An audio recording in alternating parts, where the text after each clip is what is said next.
بسم اللہ الرحمن الرحیم نحمدہ و نصلی علی رسولہ الکریم اما بعد السلام علیکم۔ آپ دیکھ رہے ہیں دادا اسلامک چینل اور میں ہوں عزیز الحسن۔ ناظرین اکرام، بہشتی زیور کے مندرجات کو اپلوڈ کرنے کا سلسلہ جاری ہے۔ اس سے قبل بہشتی زیور کے 4 سچی کہانیوں میں سے پہلی کہانی آپ ملاحظہ فرما چکے ہیں، اور آج پیش خدمت ہے دوسری سچی کہانی۔ کہنے کو یہ کہانی ہے، لیکن یہ کہ یہ ان کہانیوں کی طرح نہیں ہے جو یوٹیوب پر اور دیگر ڈائجسٹوں وغیرہ میں آپ پڑھتے ہیں، جنہیں سچی کہانی کہہ کے سنایا جاتا ہے اور وہ سچی نہیں ہوتی۔ یہ حضور اکرم صلی اللہ علیہ وسلم کی صحیح احادیث سے کہانی ثابت ہے۔ تو یہ بنی اسرائیل سے متعلق کہانی ہے۔ بنی اسرائیل کون سی قوم ہے جسے ہم حضرت موسیٰ علیہ السلام کی قوم کے نام سے جانتے ہیں؟ یہ دراصل حضرت یعقوب علیہ السلام کی قوم ہے۔ ان کا لقب تھا اسرائیل، تو بنی اسرائیل یہ کہلاتے ہیں۔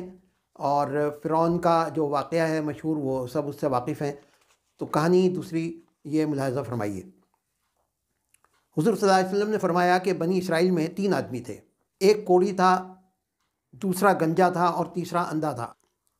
اللہ تعالیٰ نے ان کو آزمانا چاہا تو ان کے پاس ایک فرشتہ بھیجا انسانی شکل میں۔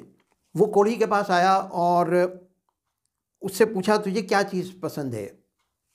اس نے کہا اچھی رنگت اور خوبصورت کھال مل جائے اور یہ بلا جاتی رہے جس سے لوگ مجھے اپنے پاس بیٹھنے نہیں دیتے اور گھن کرتے ہیں۔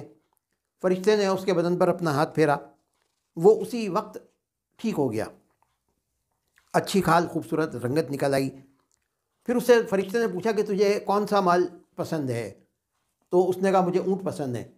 چنانچہ فرشتے نے اسے ایک گابھن اونٹنی، گابھن سے مراد یہ جو بچہ دینے والی اونٹنی، وہ دے دی اور اس کے لیے دعا کی کہ اللہ اس میں تجھے برکت دے۔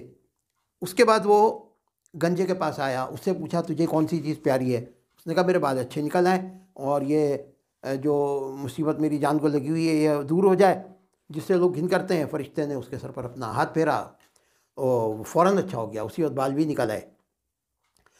اس سے پوچھا تجھے کون سا مال پسند ہے؟ اس نے کہا کہ مجھے گائے پسند ہے۔ چنانچہ اس نے اسے ایک گابھن گائے دے دی اور اس کو دعا دی کہ اللہ تجھے اس میں برکت دے۔ پھر وہ تیسرے شخص کے پاس آیا، اندھے کے پاس، اس سے بھی یہی سوال کیا۔ اس نے کہا مجھے آنکھیں مل جائیں اور کیا مجھے چاہیے۔ فرشتے نے اس کے آنکھوں پہ ہاتھ پھیرا، اس کی بینائی بحال ہو گئی۔ پھر اس سے پوچھا تجھے کیا چیز پسند ہے؟ اس نے کہا مجھے بکریاں پسند ہیں۔ فرشتے نے اسے ایک گابھن بکری دی اور دعا دی، اور اس کے بعد وہ رخصت ہو گیا۔ اب یہ جانور ان لوگوں کے جو تھے ان میں چونکہ اللہ تعالیٰ کی آزمائش تھی، برکت ہوئی، فرشتے کی دعا تھی، اور ایسا ہوا کہ ایک جنگل بھر گیا اونٹوں سے، اس کا گایوں سے، اس کا بکریوں سے۔ اس کے بعد وہ فرشتہ پھر اسی شکل میں واپس آیا اور اس شخص سے جس کو پہلے کوڑی کے پاس گیا اور اس سے کہا کہ بھائی میں ایک مسافر ہوں، راستہ بھٹک گیا ہوں، سامان میرا ختم ہو گیا ہے زاد راہ، اور کوئی ذریعہ نہیں ہے کہ میں اپنے وطن پہنچوں واپس۔ ایک خدا کا بھروسہ ہے اور ایک میں تجھ سے سوال کرتا ہوں، اور اس خدا کے نام پر تجھ سے سوال کرتا ہوں جس نے تجھے اچھی رنگت اور عمدہ کھال عطا فرمائی۔ ایک اونٹ دے دیں مجھے کہ میں اپنے گھر پہنچ جاؤں اس پہ سوار ہو کے۔ وہ کہنے لگا چل بھائی بھاگ یہاں سے، میرے اوپر بہت ذمہ داریاں ہیں، بہت سے مجھے حقوق ادا کرنے ہیں، میرے پاس اتنی گنجائش نہیں ہے کہ میں تجھے دوں۔ فرشتے نے کہا کہ میں تجھے پہچانتا ہوں، کیا تو کوڑی نہیں تھا کہ لوگ تجھ سے گھن کرتے تھے، اور کیا تو مفلس نہیں تھا پھر خدا نے تجھے اتنا مال عنایت فرمایا؟ اس نے کہا واہ کیا بات کر رہا ہے، ارے بھائی یہ تو میرا جدی پشتی مال ہے، باپ دادا کے وقت سے چلا آتا ہے۔ فرشتے نے کہا اگر تو جھوٹا ہے تو خدا تجھے پھر ویسا ہی کر دے جیسا تو پہلے تھا۔ پھر وہ گنجے کے پاس آیا اپنی اسی پرانی صورت میں، اور اسی طرح اس سے بھی سوال کیا، اس نے بھی ایسے ہی جواب دیا۔ فرشتے نے اس سے بھی کہا کہ اگر تو جھوٹا ہے تو پھر خدا تجھ کو ویسا ہی کر دے جیسا پہلے تھا۔ پھر اندھے کے پاس آیا اسی پہلی صورت میں، اور اسے بھی کہا کہ میں مسافر ہوں، بے سامان ہو گیا ہوں، تو آج خدا کے اور تیرے سوا کوئی وسیلہ نہیں ہے، جس نے تجھے بینائی بخشی اس کے نام پر میں تجھ سے ایک بکری مانگتا ہوں کہ اس سے اپنی کارروائی پوری کر کے سفر کروں میں پورا۔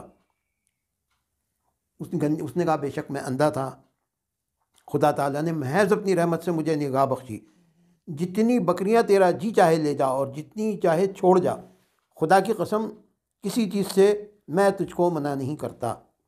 فرشتے نے کہا تو اپنا مال اپنے پاس رکھ، مجھ کو کچھ نہیں چاہیے، فقط تم تینوں کی آزمائش منظور تھی سو ہو چکی، خدا تجھ سے راضی اور ان دونوں سے ناراض ہوا۔ یہ جناب یہ دوسری سچی کہانی تھی جس کے اندر شکر کی اور اللہ تعالیٰ کے راستے میں خرچ کرنے کی ترغیب دی گئی ہے، اور ناشکری کا نتیجہ ساری نعمت چھن گئی اور جیسے تھے ویسے ہی ہو گئے، اور خدا کی ناراضگی الگ رہی، دنیا آخرت دونوں میں نامراد رہے۔ اور اس شخص کو شکر کی وجہ سے کیا عوض ملا کہ نعمت بحال رہی اور خدا اس سے خوش ہوا اور دنیا و آخرت میں شاد و بامراد ہوا۔ یہ جناب دوسری کہانی آپ نے ملاحظہ فرمائی، تو مجھے اجازت دیجیے میں تیسری کہانی اپلوڈ کرنے کی تیاری کرتا ہوں۔ اس وقت تک کے لیے اجازت، اللہ حافظ۔